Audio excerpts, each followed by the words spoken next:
বিজ্ঞানী আইনস্টাইন, যার মৃত্যুর পর বিজ্ঞানীরা তার ব্রেন নিয়ে অনেক রকম পরীক্ষা নিরীক্ষা চালিয়েছিল। তারা সেই পরীক্ষা নিরীক্ষার মাধ্যম দিয়ে কী পেয়েছিল অথবা কী তথ্য তারা পেয়েছিল তা কি আপনারা জানেন? আজকের এই ভিডিওতে আমরা জেনে নেব বিজ্ঞানীরা তার ব্রেন নিয়ে পরীক্ষা নিরীক্ষা করে ঠিক কী নির্ধারণে এসেছিল এবং তারা কী পরীক্ষাই বা করতে চেয়েছিল এবং তারা শেষমেশ কোন সিদ্ধান্তে উপনীত হয়েছিল।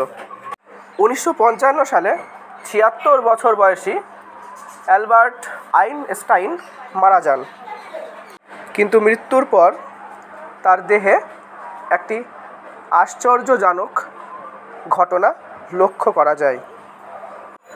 ডাক্তার থমাস হার্ভে তার মস্তিষ্ক অপসারণ করেন ময়নাতদন্তের সময়, সেটাও তার পরিবারের কোনো অনুমতি না নিয়েই।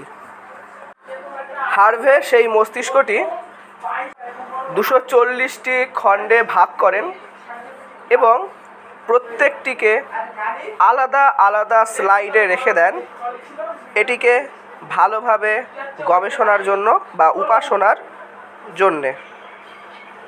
এখন প্রশ্ন হচ্ছে, কি ছিল এই ব্রেনে যেই ব্রেনটিকে আলাদা আলাদা স্লাইডে রাখা হলো? বিজ্ঞানীরা দেখেছেন আইনস্টাইনের ব্রেনে কিছু ব্যতিক্রমী বৈশিষ্ট্য ছিল।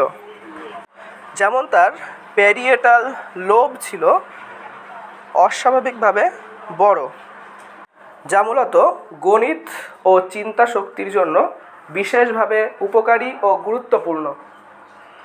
আরও দেখা গেছে যে তার মস্তিষ্কে কিছু নির্দিষ্ট পরিমাণ নিউরনের ঘনত্ব ছিল অন্যান্য ব্যক্তিদের থেকে পরিমাণে বেশি।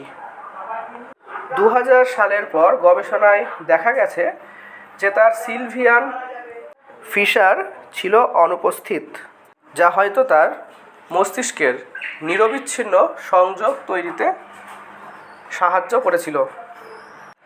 এর মানে হচ্ছে তিনি কোনো তথ্য খুব তাড়াতাড়ি এবং দ্রুততার সাথে প্রক্রিয়াজাত করতে পারতেন। এই পরীক্ষা নিরীক্ষাগুলো ছিল মূলত বিতর্কিত, কারণ এর স্যাম্পল সাইজ ছোট ছিল আর অনেক তথ্য অনুমানের উপর নির্ভর করে গড়ে উঠেছিল। তবুও এটা নিশ্চিত যে আইনস্টাইনের মস্তিষ্কের অধ্যয়ন বিশ্বের ইতিহাসে এক গুরুত্বপূর্ণ ও তাৎপর্যপূর্ণ আকস্মিক ঘটনা হয়ে রয়ে গেছে।